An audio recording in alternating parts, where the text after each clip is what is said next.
Mari kita berdoa sebelum kita membaca merenungkan firman-Nya. Kami datang dalam ucapan syukur di hadapan-Mu ya Tuhan. Terima kasih banyak karena sungguh Engkau baik dan Engkau menyatakan kebaikan-Mu di dalam kehidupan kami. Kembali malam hari ini kami bersyukur kami boleh bersama-sama bersekutu memuji memuliakan nama-Mu. Dan tiba juga waktunya bagi kami untuk mendengarkan kebenaran firman-Mu. Kami bersyukur kami juga boleh menaikkan doa-doa kami kepadamu. Kami sungguh rindu ya Tuhan. Kiranya kami semua adalah orang-orang yang terus bergantung kepada Tuhan saja. Sebagai satu-satunya Allah dan penolong dalam hidup kami. Dan juga di dalam pelayanan kami. Kembali malam hari ini ketika kami akan membuka firman-Mu. Bukalah juga hati kami. Jadikanlah hati kami seperti tanah yang baik. Supaya ketika benih firman-Mu ditaburkan, itu boleh sungguh-sungguh berakar, bertumbuh, dan juga berbuah nyata di dalam hidup kami. Berkati hamba-Mu yang menyampaikan, semua kami yang mendengar. Tuhan, tolonglah kami semua, agar kami bukan hanya jadi pendengar-pendengar firman yang setia, tapi mampukan dengan kuasa pertolongan dari Roh-Mu yang kudus, kami dimampukan menjadi pelaku-pelaku firman-Mu di dalam kehidupan kami, di dalam keseharian kami. Bersabdalah ya Tuhan, kami sedia mendengarnya. Dalam satu nama yang kudus dan berkuasa, nama Tuhan kami Yesus Kristus, Sang Firman yang hidup, kami menyerahkan pemberitaan firman-Mu. Amin. Shalom. Selamat malam Bapak Ibu Saudara yang dikasihi dalam Tuhan Yesus Kristus. Kita bersyukur malam hari ini adalah kebaktian doa khusus penyegaran iman pelayan. Saya bersyukur melihat tradisi yang baik bahwa ada doa yang rutin dipanjatkan. Doa yang terus kita sampaikan kepada Allah. Sebagai bentuk penyerahan diri kita, kebergantungan kita kepada Allah. Saudara yang dikasihi Tuhan, gereja yang maju tidak pernah maju dengan berlari, tetapi dengan bertelut di hadapan Tuhan, berdoa kepada Tuhan, karena sungguh Tuhanlah sumber dari seluruh pelayanan kita. Karena itu biarlah bukan hanya malam hari ini ya, para pelayan dari berbagai komisi datang, tapi kiranya di dalam kebaktian-kebaktian doa rutin kita boleh mengikutinya. Kita disegarkan, kita menopang pelayanan ini dalam doa, dan kita juga disiapkan kembali melayani Tuhan. Tema yang diberikan pada kita malam hari ini adalah berpeganglah pada firman. Saudara, banyak gereja di dalam simbolnya atau logonya ada firman Tuhan. GKY ada? Ada Alkitab saudara ya. Dan tidak sedikit juga gereja yang bahkan di dalam beberapa gereja ketika memulai ibadah hari Minggu maka ada prosesi, dan yang masuk pertama adalah Alkitab. Sehingga menjadi pertanyaan, bagaimana kita sebagai orang-orang percaya benar-benar punya relasi yang indah dengan Tuhan, secara khusus dengan firman-Nya. Bagaimana relasi orang Kristen dan firman Tuhan? Saudara, saya kasih satu cerita pengalaman pribadi. Saya tidak sedang menghakimi siapa-siapa, tapi saya mau menceritakan pengalaman. Dalam satu kesempatan melayani ke sebuah sekolah Kristen. Ini ibadah untuk anak-anak SMA pada waktu itu. Lalu kemudian ketika itu saya tanya sama anak-anak yang ada di ibadah itu ya. Itu cukup banyak. Kira-kira 300 orang. Lalu saya tanya, siapa yang dari kecil Kristen? Angkat tangan. Yang begitu lahir namanya udah Matius, Markus, Maria, Marta gitu ya. Siapa? Oh udah. Itu 80 atau sampai 90% saudara. Itu angkat tangan. Karena itu sekolah Kristen ya. Ini anak SMA, kalau nggak salah kelas 2. Lalu saya bilang, tolong tangannya tetap terangkat. Nah sekarang saya tanya yang kedua. Siapa yang sudah pernah baca Alkitab sekali habis dari Kejadian sampai Wahyu? Saya bilang pelan-pelan aja turunnya biar gak malu. Waduh, saya tetap bersyukur saudara ya. Ada 3 anak yang angkat tangan. Yang lain pada tunduk atau turun tangannya gitu ya. Saya nggak usah bikin surveinya di sini saudara ya. Ini segelintir pengalaman ketika bicara orang Kristen dan firman Tuhan. Seberapa penting firman Tuhan dalam kehidupan kita. Kalau malam hari ini tema kita berpeganglah pada firman Tuhan. Tapi pertanyaannya, kita cinta firman Tuhan enggak? Saudara, tidak mudah. Karena realitanya orang Kristen mungkin tidak tertarik dengan firman. Saudara sepupu kita, bahkan mereka punya kerinduan ya. Kira-kira anaknya SMP kelas 3, itu kira-kira mereka merindukan anaknya SMP kelas 3 sudah tamat membaca Al-Quran. Yang disebut dengan hatam. Itu kira-kira kelas 3 SMP. Makanya pulang sekolah anaknya ngaji. Anak Kristen pulang sekolah les.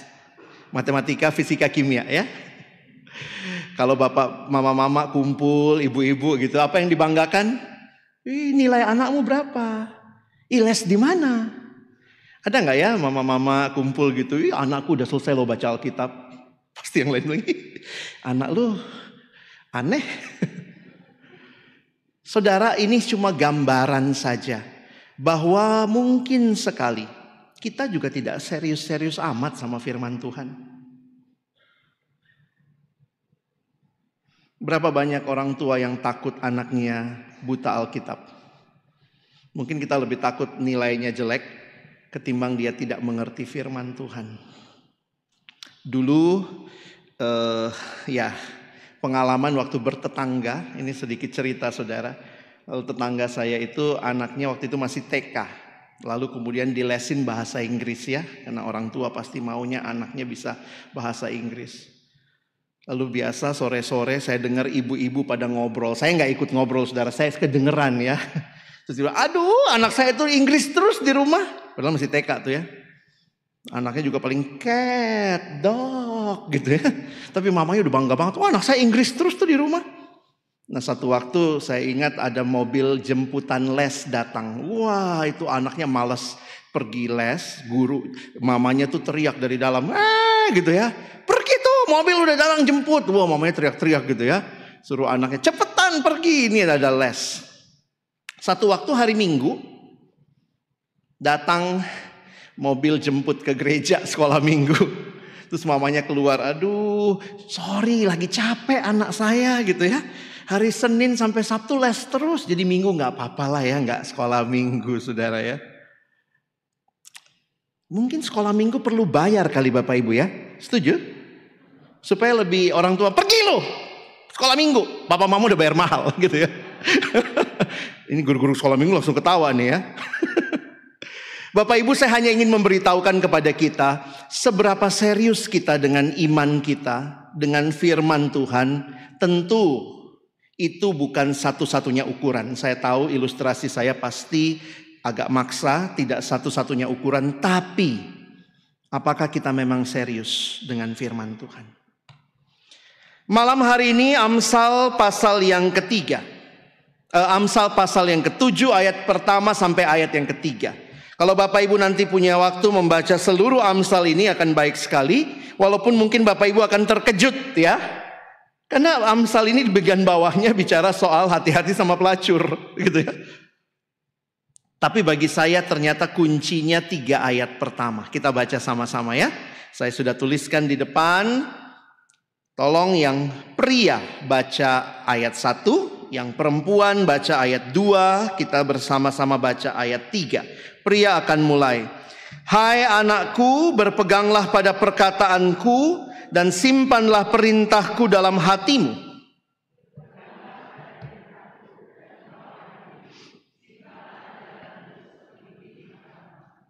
Tambatkanlah semuanya itu pada jarimu dan tulislah itu pada loh hatimu.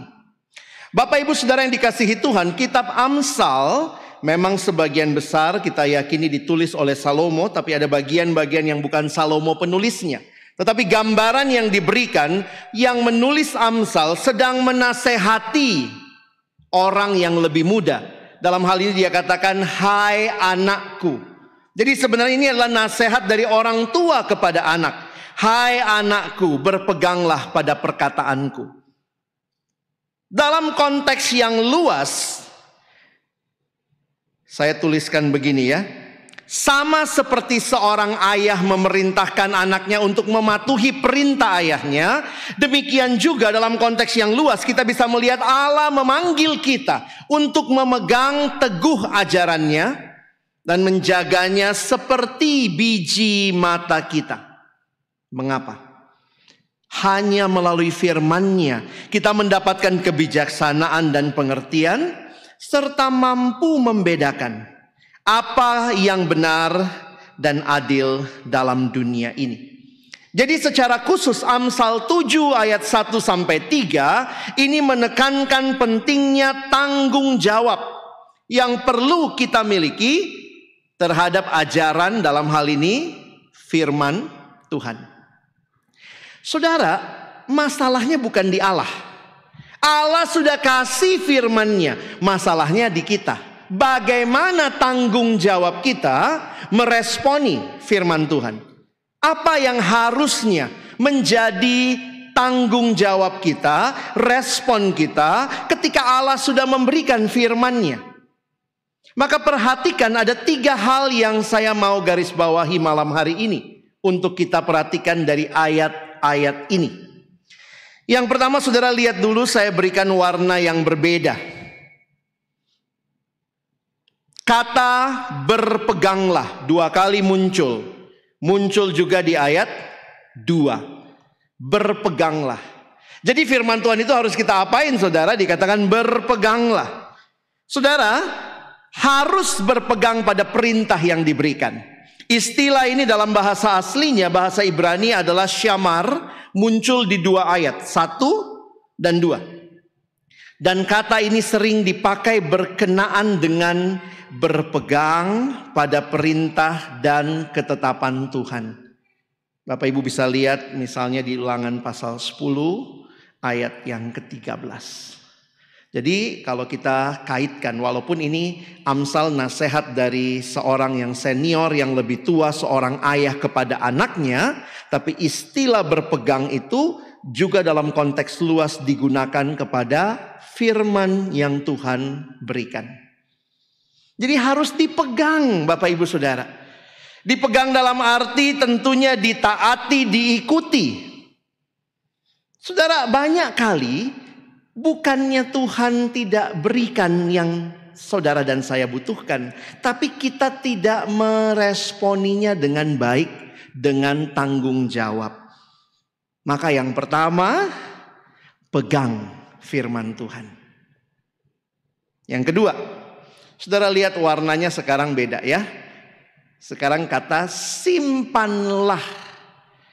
Lalu di bagian ayat 2, simpanlah ajaranku seperti biji matamu.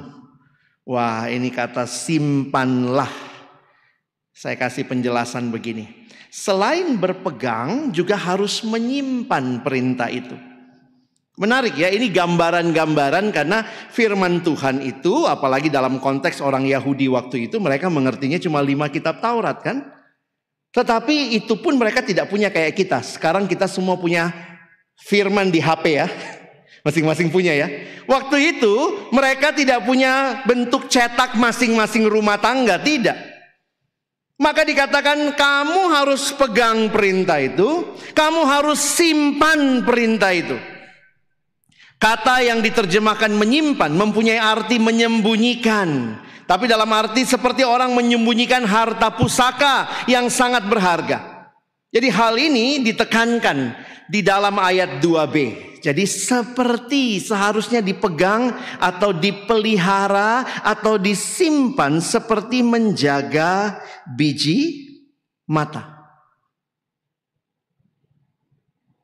Karena Amsal ini bentuknya puisi, banyak gambaran imajinatif.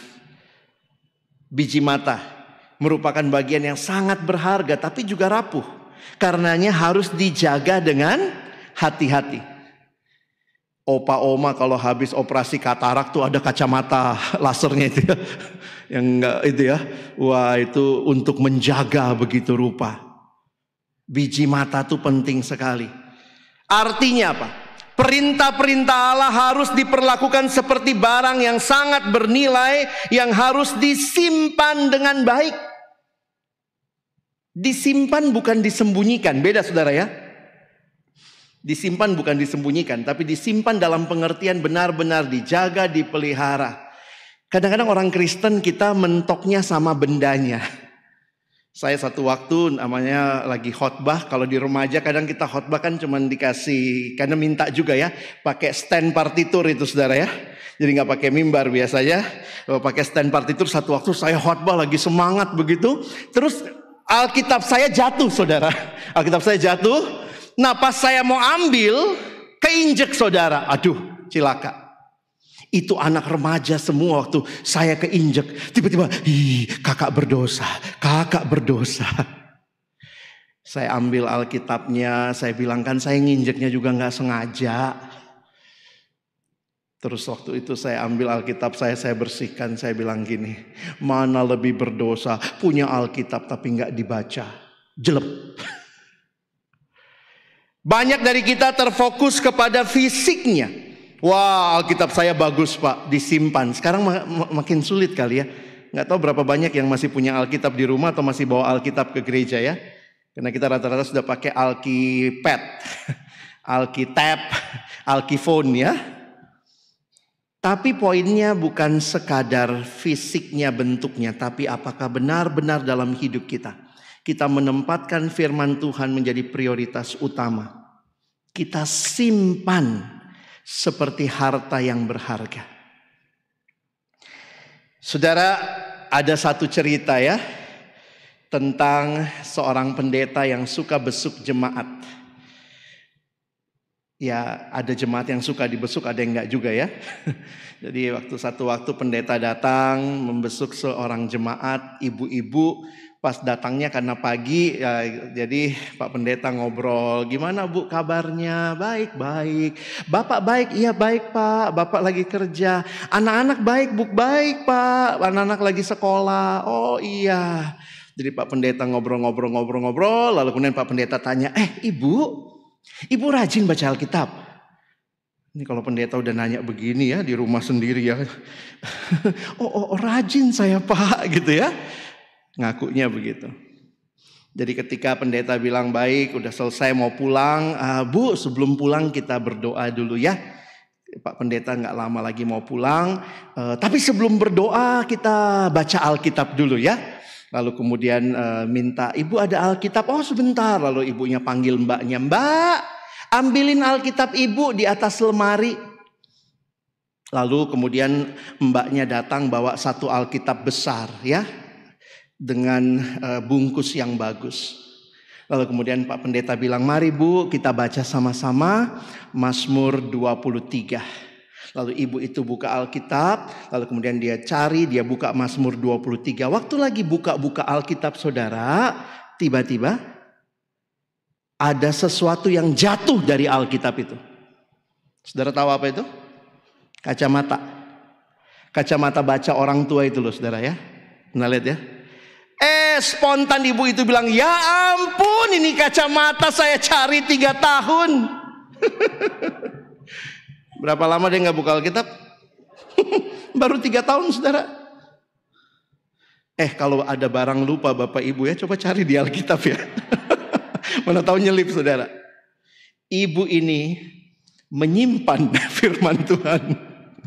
Menyimpan dengan pengertian yang salah. Bukan disimpan untuk menjadi barang antik, tapi disimpan, ditempatkan sebagai pedoman dalam kehidupan. Ini tanggung jawab kita. Pegang, simpan. Yang terakhir, tambatkanlah semuanya itu pada jarimu. Bingung juga saudara ya. Saya coba cari beberapa tafsiran kenapa jari ya, tapi ini mau menunjukkan karena orang Israel juga kan di bagian lain disuruh pada dahi. Ya, pada dahi, pada tangan, ya. Tambatkanlah semua itu pada jarimu dan tulislah itu pada loh hatimu. Nah itu gimana tuh? Itu kan figuratif karena loh hati kan nggak kelihatan ya. Maka penjelasannya saya tuliskan, ya ini bayangannya anak sekarang ya. Reminder, bind them on your fingers, write them on the tablet of your heart. Maka menambatkan pada jari dan menuliskan pada loh hati. Hal ini mengingatkan kalau Bapak Ibu membuka Ulangan pasal 6, memerintahkan untuk menyimpan perintah Tuhan dalam hati.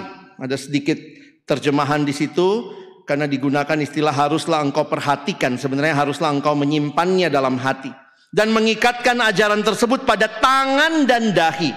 Maksudnya apa? Satu penafsir mengatakan maksudnya perintah itu harus mengubah diri kita secara internal karena dalam hati, tapi juga secara eksternal dalam perbuatan sehari-hari. Sehingga mari kita lihat hal-hal yang harus jadi tanggung jawab Bapak Ibu dan saya. Kita pegang, kita simpan, kita tambatkan, kita tuliskan sehingga firman Tuhan itu benar-benar bekerja dalam hidup kita. Alkitab bukan hanya pajangan. Firman Tuhan bukan hanya sesuatu yang harus kita buka pada hari tertentu, tapi sepanjang hidup kita hari demi hari harusnya menjadi sebuah pedoman. Firman-Mu itu pelita bagi kakiku, terang bagi jalanku. Tuhan sudah tahu ya, dunia ini gelap, kamu bakal dalam gelap. Bagaimana engkau tidak tersandung dan jatuh? Firman-Ku itu pelita bagi kakimu, terang bagi jalanku. Maka saudara lihat apa manfaatnya jika kita memelihara dan mengikuti firman Tuhan. Kita pegang, kita simpan, kita tuliskan di hati, kita tambatkan pada jari kita. Ayat yang kedua mengatakan kalimat yang menarik. Berpeganglah pada perintahku dan engkau akan hidup. Dan kalau Bapak Ibu lihat ke bawahnya, meskipun ada perempuan-perempuan yang akan menggoda engkau, hai anakku, tapi kalau firman itu menjadi pegangan bagimu, maka engkau akan hidup. Di dalam bagian yang lain, saudara, Paulus mengatakan kepada jemaat melalui anak rohaninya Timotius. 2 Timotius 3 ayat 16-17. Segala tulisan yang diilhamkan Allah memang bermanfaat. Apa manfaatnya? Mengajar, menyatakan kesalahan, memperbaiki kelakuan dan mendidik orang dalam kebenaran. Ketika saudara dan saya menjadikan firman Tuhan pelita bagi kaki kita, pedoman dalam hidup kita, maka firman akan mengerjakan bagiannya. Mengajar, menyatakan kesalahan, memperbaiki kelakuan dan mendidik orang dalam kebenaran. Dengan demikian tiap-tiap manusia kepunyaan Allah diperlengkapi untuk setiap perbuatan baik. Hidup kita makin dibersihkan, makin dikuduskan ketika firman Tuhan menjadi bagian utama hidup kita. Bapak D.L. Moody, seorang penginjil besar abad 18 mengatakan kalimat ini. The Bible will keep you from sin, or sin will keep you from the Bible. Maka mari kita punya kerinduan Bapak Ibu Saudara ya. Bukan cuma malam ini, tapi sepanjang hidup kita. Kita punya kerinduan membaca kitab suci. Sebenarnya dari sekolah minggu kita udah ajarin ya. Bagaimana bertumbuh adik-adik? Baca kitab suci, doa tiap hari kalau mau tumbuh. Harusnya udah jelas ya. Coba kita evaluasi hidup kita. Kalau enggak besok nanti minggu kita ikut sekolah minggu kali ya. Jangan-jangan lagu kita ganti. Tidak baca kitab suci, tidak doa tiap hari, tidak bertumbuh. Mau pakai gaya? Tidak bertumbuh, tidak bertumbuh. Harusnya kita tidak pernah menjadikan firman Tuhan sebagai masa lalu kita. Dulu saya pernah nyanyi lagunya, dulu saya rajin baca Alkitab, dulu. Banyak orang cuma senang nostalgia rohani, dulu saya paling aktif, dulu. Tapi itu kerohanian masa lalu. Saudara mau kerohanian saudara segar? Itu kerohanian masa kini. Bagaimana saudara dan saya saat ini? Bukan dulu. Dulu saya melayani Tuhan, dulu saya rajin banget, dulu. Tapi itu semua dulu. Kerohanian bukan nostalgia. Bacalah firman Tuhan.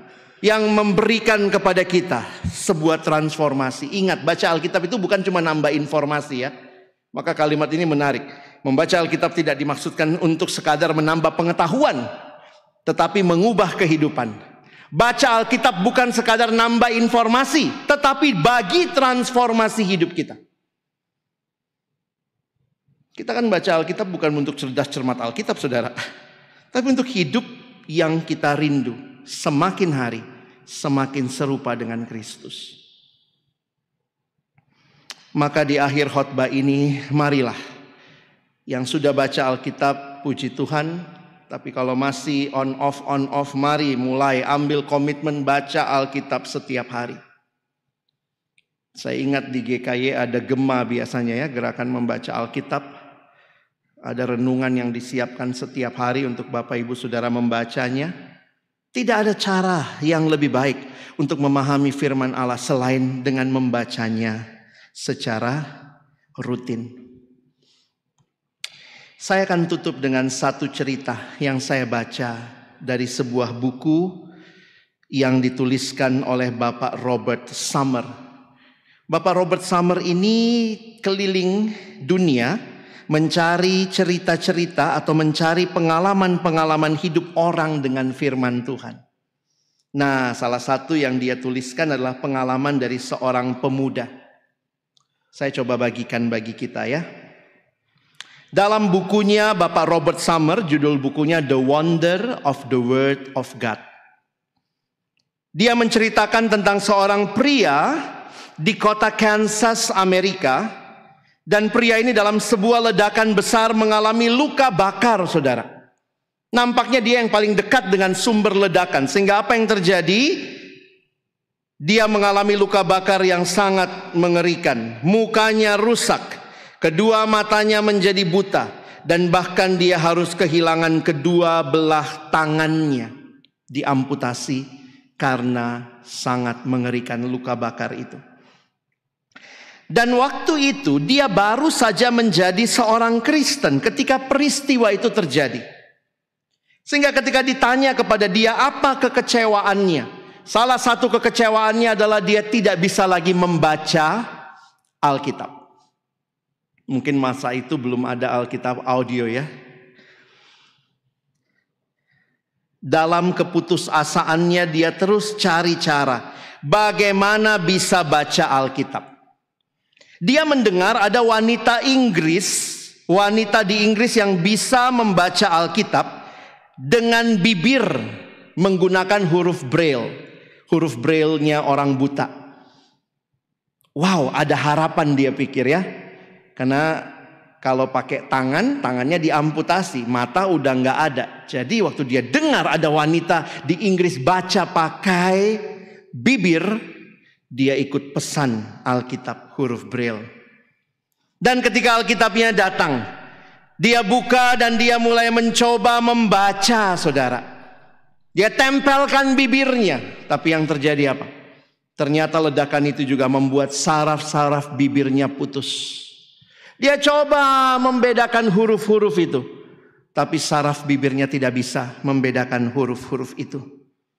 Tidak lagi berfungsi sebagaimana mestinya saraf-saraf di sekitar bibirnya. Dalam keputusasaan dia coba terus. Satu kali waktu dia coba tanpa sengaja dia menjulurkan lidahnya. Dan ternyata ketika lidahnya menyentuh beberapa huruf, puji Tuhan, ujung-ujung lidahnya masih bisa membedakan huruf-huruf itu. Dia kemudian sangat senang karena dia berpikir, saya masih dapat membaca Alkitab dengan lidah saya. Dan waktu Bapak Robert Summer bertemu dengan pria ini, saudara tahu, pria ini sudah membaca Alkitab 4 kali habis dari Kejadian sampai Wahyu dengan lidahnya.